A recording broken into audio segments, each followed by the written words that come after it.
It is the start of a very hectic season of Test cricket for India because over the next 16 weeks, 8 Test matches are going to be played.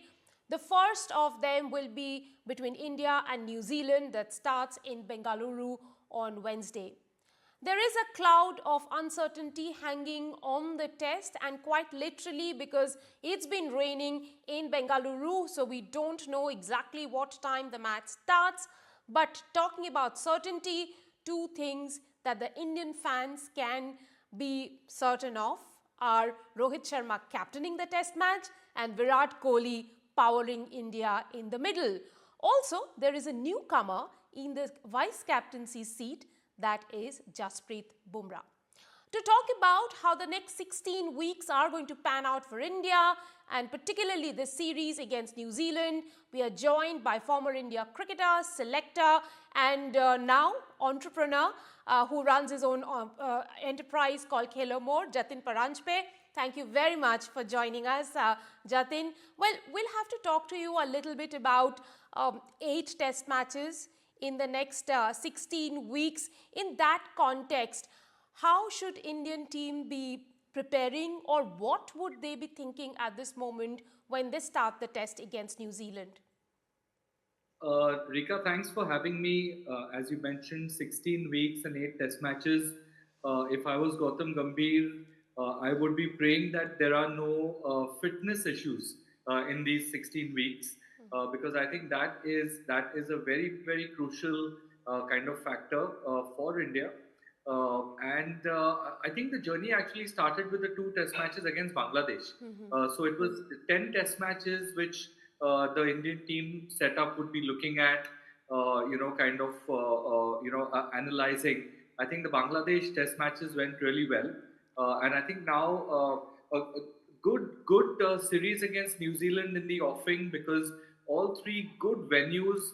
I don't see the wickets turning from ball one. I think there will be the traditional Test match wickets, which do a bit for the bowlers on the first day. The second and third day is the batsmen, and then the ball will turn. So I think all in all a great preparation for India as they go into that first Test match. I think around the 22nd of November in Australia. I think Right. great prep for Team India. They will be looking to solidify their 11, barring one. And when I say barring one, that's Shami not being Right. available.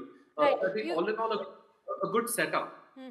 You spoke about Shami, and let me straight get to that question of Mohammad Shami that Rohit Sharma also spoke about may not be available for the tour of Australia. How big a miss then that will be for India? I think that is a massive kind of blow to India, because Mohammad Shami is while everybody talks about Bumrah, they sometimes do not give Mohammad Shami as much credit as he is due. He's a class act, and if he's unavailable for the full tour, I don't think that will be the case. I think that there could be a little bit of gamesmanship in the way India is approaching his situation as well. They don't want to kind of the Indian team wants to hold their cards close to their chest, but it will be a massive miss for India, because with Shami, Bumrah, Ashwin, Jadeja, and I think they will look at Akash Deep as their fifth bowler, probably ahead of Siraj. But if Shami misses out, then it puts a big responsibility on Mohammad Siraj, Right. because he then becomes the lieutenant in that bowling attack. So puts a big challenge in front of him, which I think he will be able to do make a good fist of. Jatin, you very interestingly spoke about the workload management. You said if you were Gautam Gambhir, you would be worried about the fact that no one gets injured. Shami already in the sick bay. How important then is it right now for Rohit Sharma and his men to create a good bench strength of fast bowlers going into this long season of Test cricket? Yeah, I think they are approaching it in a very smart manner. If you see that every team squad announcement has a list of traveling reserves, Rika. So they have 5 or 6 players who are traveling with the team. Out of these 5 6 players, there would be three or four bowlers. The objective being that the squad of 16 will have a certain number of bowlers. So during the test matches, those bowlers from the squad should not be bowling too much in the nets. The travelling reserves will do the bowling there, and then local bowlers will also fill in. So manage the workload in such a way that most of the workload is done in the actual test matches and not in the practice sessions between the test matches. So I think very smart move yeah, by the BCCI on that. Let me also ask you about Jasprit Bumrah, who is expected to take over, take on the hot seat of vice captaincy. Do you see him as someone who's ready for the role? I think he will grow into that role. We already know that Rohit Sharma might miss one or two test matches because of personal reasons. So that means that Bumrah will be captaining India. What he will have going for him is that Virat Kohli will be there, to take advice from. So I think that will kind of give Bumrah a lot of comfort. Plus, Gambhir being the coach, it's going to be interesting, because this BGT is being looked at so carefully. Both the teams are matched so evenly that the captaincy will play a big role. But True. I think they would have done a lot of situational awareness thinking in terms of passing on that knowledge from Rohit Sharma to Bumrah. Bumrah's played under Rohit a lot for Mumbai Indians as well. He knows what kind of a captain he is. Played under Rohit for India, obviously. So I think all in all, interesting times where these two teams are matched so evenly that any small slip up here or there could prove crucial. But I think it's a good learning kind of curve for Bumrah for the long run.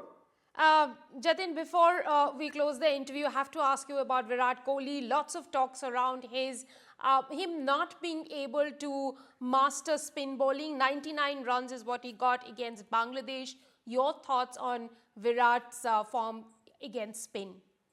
I wouldn't be worried about it at all. I think all this is just corridor conversation which is happening. I think Virat Kohli is a great player. He will.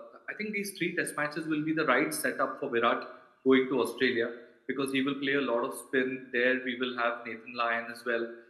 So it's a great setup for Virat. And I'm just hoping he gets a start and goes into that Australian tour with some momentum. Because let's not forget, if Rohit is not around, then a lot of the responsibility falls on Virat from a batting perspective as well. And he is the guy who kind of loves these challenges. So all in all, just looking forward to Virat Kohli playing his natural game and batting for a few hours. Because if he bats for 5 or 6 hours in 4 out of the 10 innings against Australia, then it's going to be interesting. It's going to be very interesting. Well, thank you very much, Jatin, for sharing us all those thoughts. And we look forward to a very, very interesting series of tests that are coming up now. Rika, thank you. Always good to see you.